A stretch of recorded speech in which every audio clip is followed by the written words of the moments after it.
एक ऐसे दिन जब अमेरिकी राष्ट्रपति डोनाल्ड ट्रंप दुनिया के सामने आते हैं और कहते हैं कि इस युद्ध में ईरान बहुत बहादुरी से लड़ा। उन्होंने यह तक कहा कि अब समय आ गया है कि ईरान जो है दोबारा पटरी पर आए। एक ऐसे दिन जब वो ये बयान जारी करते हैं, ईरानी सुप्रीम लीडर खामेनी सामने आते हैं और खामेनी कहते हैं कि ईरान का यह जवाब अमेरिका के चेहरे पर एक करारा तमाचा था। वो आगे ये भी कहते हैं कि आगे इस तरह की हिमाकत मत करना, क्योंकि तुम्हारी तमाम सैनिक बेसिस हमारे हमले की जद में हैं, हमारे निशाने पर हैं। दोस्तों, बहुत कुछ हुआ दोस्तों पिछले 24 घंटे में। सबसे बड़ी बात, इस्राएली प्रधानमंत्री बेंजामिन नेतन्याहू अदालत के सामने गिड़गिड़ा रहे हैं और कह रहे हैं कि मेरे खिलाफ जो भ्रष्टाचार की कार्रवाई चल रही है उस पर रोक लगा दी जाए सुरक्षा कारणों से। सबसे बड़ी बात दोस्तों, अपनी जान बचाने के लिए इस्राएली प्रधानमंत्री बेंजामिन नेतन्याहू अदालती कार्रवाई को कई बार मुलतवी कर चुके हैं।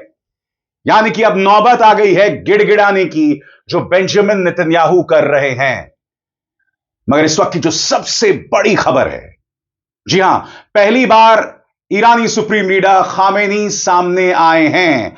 हालांकि एक बात मैं स्पष्ट कर दूं दोस्तों, जैसा कि आप उनके इस भाषण में देख सकते हैं, यह किसी गुप्त ठिकाने से थी और जनता के बीच नहीं थी। इसका मतलब क्या है? इसका अर्थ यह है कि खामेनी अपनी जान को लेकर चिंतित हैं, अपनी सुरक्षा को लेकर चिंतित हैं। अमूमन वो जब भी भाषण देते हैं तो जनता के बीच देते हैं, अपने समर्थकों के सामने देते हैं। मगर जैसा कि आप देख सकते हैं, इस वक्त जो ये भाषण दे रहे हैं वो किसी गुप्त ठिकाने से दे रहे हैं। यानी कि उन्हें अब भी इस बात का डर है कि इस्राएल उन पर प्रहार कर सकता है। मगर बहुत जरूरी हो जाता है दोस्तों कि मैं आपके सामने एक एक करके रखूं कि ईरानी सुप्रीम लीडर ने क्या कहा। आपके स्क्रीन पर दोस्तों उनकी एक एक बात आ रही है जिस पर गौर करने की जरूरत है। पहली बात, अमेरिका के चेहरे पर करारा तमाचा। उन्होंने कहा कि ईरान ने अमेरिकी बेस पर हमला कर अमेरिका के चेहरे पर एक हाथ का थप्पड़ मारा। खासकर कतर में मौजूद अमेरिकी ठिकाने पर मिसाइल हमले का जिक्र करते हुए खामेनी ने चेतावनी दी कि अगर दोबारा हमला हुआ तो मुश्किल समय झेलना पड़ेगा। युद्ध में ईरान की जीत, वो कहते हैं, उन्होंने दावा किया कि इस्राएल के साथ युद्ध में ईरान की जीत हुई है। अमेरिकी हस्तक्षेप की भी निंदा की। कहा कि अमेरिका ने न केवल ज़ायनी शासन को बचाने का हस्तक्षेप किया, बल्कि इस प्रयास से उसका कोई फायदा नहीं हुआ। अमेरिका की मिसाइल हमलों की निंदा, और यहां वो जिक्र कर रहे हैं B-2 बॉम्बर्स की, जिसमें दावा यह किया गया था दोस्तों कि 3 परमाणु ठिकाने जो है नेस्तनाबूद हो गए हैं। हालांकि खुद अमेरिकी गुप्तचर एजेंसीज ट्रंप के इस दावे को गलत साबित कर रहे हैं और इस पूरे मुद्दे को लेकर अमेरिका में जबरदस्त बौखलाहट सामने उभर कर आ रही है, जिसकी चर्चा मैं आगे जाकर करूंगा। गौर कीजिए, उन्होंने अमेरिकी बंकर बस्टर हमलों को बड़ी बात नहीं कहा और स्पष्ट रूप से कहा कि उनका असर झूठा बताया गया, कुछ विशेष हासिल नहीं हुआ। और साथ ही उन्होंने भविष्य में अगर कोई हमला हुआ उसको लेकर भी चेतावनी दी है। बकौल खामेनी, यदि कोई भी दुश्मन फिर हमला करेगा तो भारी कीमत चुकाएगा।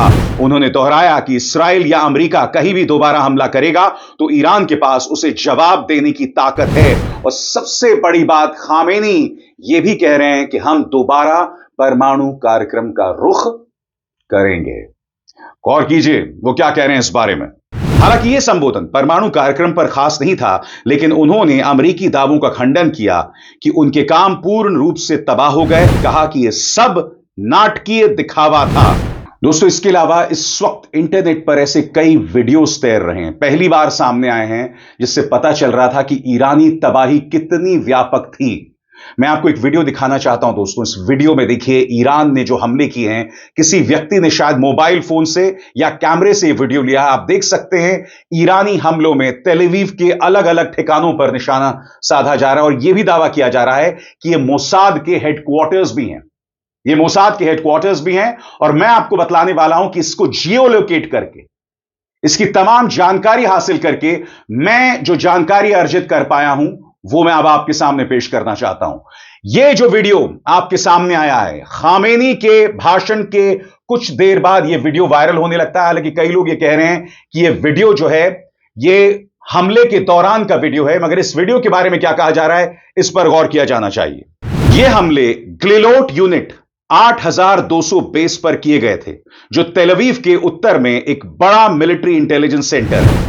यह हमला ईरान इस्राइल टकराव के और तेज होने का हिस्सा है। यह अटैक ईरान के न्यूक्लियर प्रोग्राम और मिलिट्री ठिकानों पर इस्राइल के हमले के जवाब में किया गया था, जो दोनों देशों के लंबे तनाव में एक नया मोड़ है।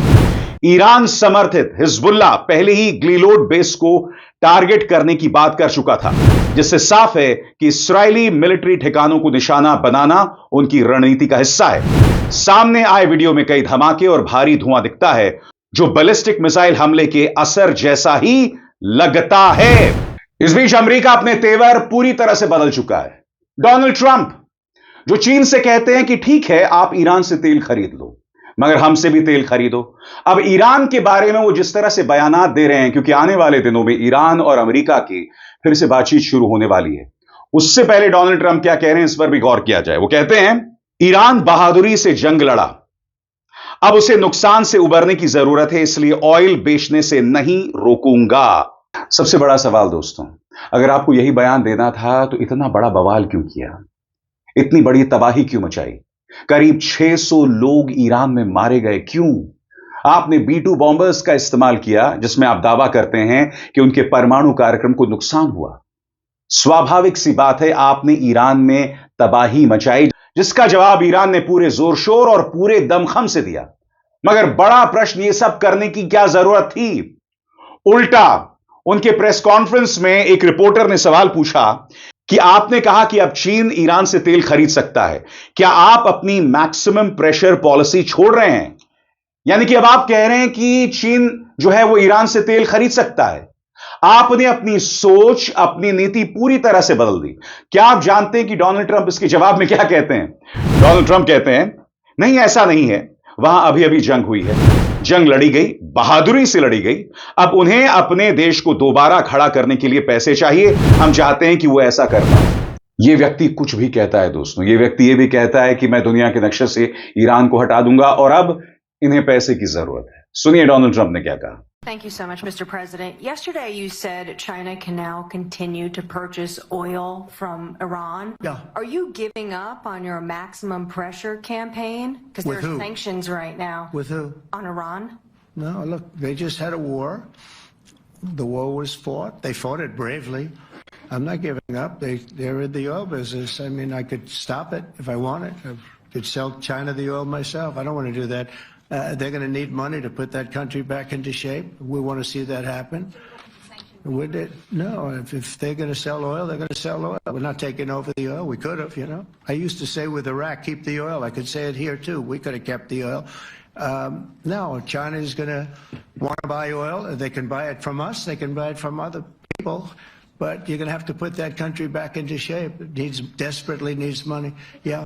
और आगे बढ़ने से पहले एक जरूरी संदेश, मेरे कार्यक्रमों के लिए आप नोटिफिकेशन का इंतजार मत कीजिए, मेरे चैनल में जाइए और खुद जाकर कार्यक्रम देखिए और रहिए अपडेटेड। और हां, ज्वाइन कीजिए मेरा चैनल, देखिए यह जरूरी संदेश। स्वतंत्र और आजाद पत्रकारिता का समर्थन कीजिए, सच में मेरा साथी बनिए। बहुत आसान है दोस्तों, इस ज्वाइन बटन को दबाइए और आपके सामने आएंगे ये 3 विकल्प, इनमें से एक चुनिए और सच के इस सफर में मेरा साथी बनिए। दोस्तों, अमेरिका में इस वक्त नजारा बौखलाहट का है। उनकी डिफेंस सेक्रेटरी पीट हेगसेथ एक प्रेस कॉन्फ्रेंस को संबोधित करते हैं और पत्रकार एक बहुत सामान्य से सवाल पूछती हैं। वो सवाल ये पूछती हैं कि आप हमें बताइए कि सारा यूरेनियम क्या ईरान ने निकाल लिया था, क्योंकि सैटेलाइट तस्वीरों से यह पता चलता है कि वहां से काफी ट्रक्स जो हैं उनकी लाइनअप दिखाई देती है। सामान्य और सरल सवाल। आप देखिएगा कि उनके डिफेंस सेक्रेटरी पत्रकार को ही गाली देने लगते हैं कि आप फेक न्यूज फैलाते हैं, आप झूठ बोलते हैं, जबकि हम सब जानते हैं दोस्तों, बाकायदा सैटेलाइट तस्वीरों के जरिए वहां दिखाई दे रहा था। मगर वहां के डिफेंस सेक्रेटरी की बौखलाहट देखिए। और फिर पत्रकार उसका जवाब देती हैं कि मैं आपकी इस बात का खंडन करता हूं, क्योंकि जब B-2 बॉम्बर्स ने अपना कहर दिखाया था तो मैंने अपने मंच से दुनिया के सामने वो तस्वीरें पेश की थी। देखिए डिफेंस सेक्रेटरी किस तरह से बौखलाते हैं और उनकी बौखलाहट का अमेरिकी पत्रकार किस तरह से जवाब देती हैं। देखिए। Highly enriched uranium. Do you have certainty that all the highly enriched uranium was inside the Fordo Mountain, or some of it, because there were satellite photos that showed more than a dozen trucks there 2 days in advance. Are you certain none of that highly enriched uranium was moved? Of course, we're watching every single aspect, but Jennifer, you've been about the worst, the one who misrepresents the most intentionally. What the president says. I'm familiar. Report about the ventilation shafts on Saturday night, and in fact, I was the first to describe the B-2 bombers, the refueling, the entire mission with great accuracy. So I take issue with that. I appreciate you acknowledging that this was the issues. the most successful mission based on operational security that this department has done since you've been here, and I appreciate that. मुद्दा ये नहीं है दोस्तों कि ये जंग कौन जीता, ईरान या इस्राएल। मुद्दा ये है कि साफ तौर पर अमेरिका के बदले हुए रुख दिखाई दे रहे हैं, अमेरिका का यू टर्न दिखाई दे रहा है, बेंजामिन नेतन्याहू की बौखलाहट दिखाई दे रही है, और अब तो वो गिड़गिड़ाने लगे हैं। इस खबर पर गौर कीजिए दोस्तों। उन्होंने अदालत से यह अपील की है कि उनके खिलाफ जो भ्रष्टाचार से जुड़ा मामला चल रहा है उसे मुलतवी कर दिया जाए। सबसे बड़ा प्रश्न, क्या आप जानते हैं कि अपनी जान बचाने के लिए हर बार राष्ट्रवाद की दुहाई देकर, देश की दुहाई देकर, सुरक्षा कारणों से उन्होंने इस अदालती कार्रवाई को मुलतवी किया है, और नेतन्याहू जानते हैं कि अगर उन्हें सजा मिली तो वह उम्र भर के लिए जेल जा सकते हैं। यानी कि अपनी जान बचाने के लिए इस व्यक्ति ने 60,000 लोगों को गजा में मार दिया, ईरान पर हमला कर दिया, लेबनान पर हमला कर दिया, और गजा में अब भी जुल्म कर रहे हैं। मैं आपको बतलाना चाहता हूं कि उन्होंने अदालत के सामने कैसे गिड़गिड़ाया, और साथ ही मैं आपको यह भी बताऊंगा कि इससे पहले कितनी बार और किन कारणों से वो अदालती कार्रवाई को मुलतवी कर चुके हैं। गौर फरमाएं, नेतन्याहू के वकील ने क्रिमिनल ट्रायल को टालने की मांग की। इस्राएली मीडिया हारेट्स के मुताबिक नेतन्याहू ने अदालत से 2 हफ्तों के लिए अपने क्रिमिनल ट्रायल की गवाही टालने की अपील की। रिपोर्ट में बताया गया है कि उनके वकील अमित हदद ने एक आवेदन भेजा है जिसमें कहा गया है कि नेतन्याहू को अपना पूरा समय और ऊर्जा डिप्लोमैटिक, नेशनल और सिक्योरिटी मामलों में लगानी है, जिसमें गजा में युद्ध की जिम्मेदारी और बंधकों से जुड़ा संकट संभालना शामिल है। वकील ने ईरान से चल रहे युद्ध और अन्य क्षेत्रीय और ग्लोबल घटनाक्रमों का भी हवाला दिया। नेतन्याहू का ट्रायल 2020 में शुरू हुआ था, जब 2019 में उन पर रिश्वत, धोखाधड़ी और भरोसे के उल्लंघन के आरोप लगे थे। उन्होंने इन आरोपों को नकारते हुए खुद को बेकसूर बताया था। यह केस कई बार टल चुका है। पहले उनकी गवाही जुलाई 2024 में होनी थी, लेकिन गाजा युद्ध की वजह से यह दिसंबर तक टल गई। इस्राएली मीडिया के मुताबिक नेतन्याहू के जिरह 3 जून से तेल अवीव की अदालत में शुरू हुई है, और इसमें लगभग 1 साल लगने की उम्मीद है। बड़ी बात यह कि 1 साल बाद नेतन्याहू को सजा सुनाई जा सकती है।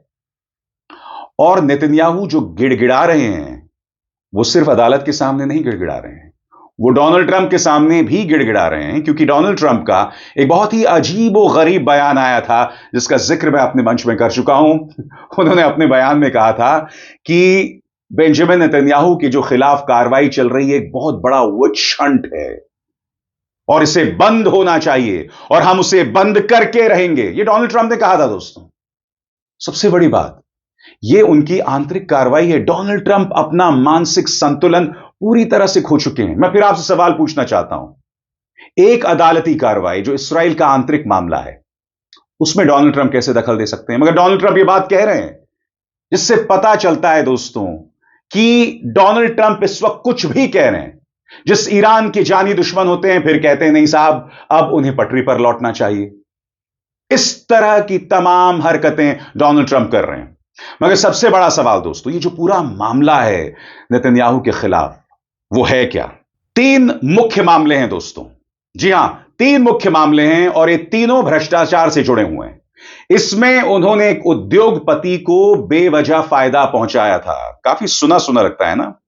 जी हां, हमारे देश में भी ऐसे ही कुछ हो रहा है। तो ये 3 केसेस क्या हैं कि करके आपके स्क्रीन पर, केस 1000 जो कि गिफ्ट्स अफेयर है, केस 2000 जो कि फेवरेबल कवरेज है, और केस 4000 रेगुलेटरी फेवर है।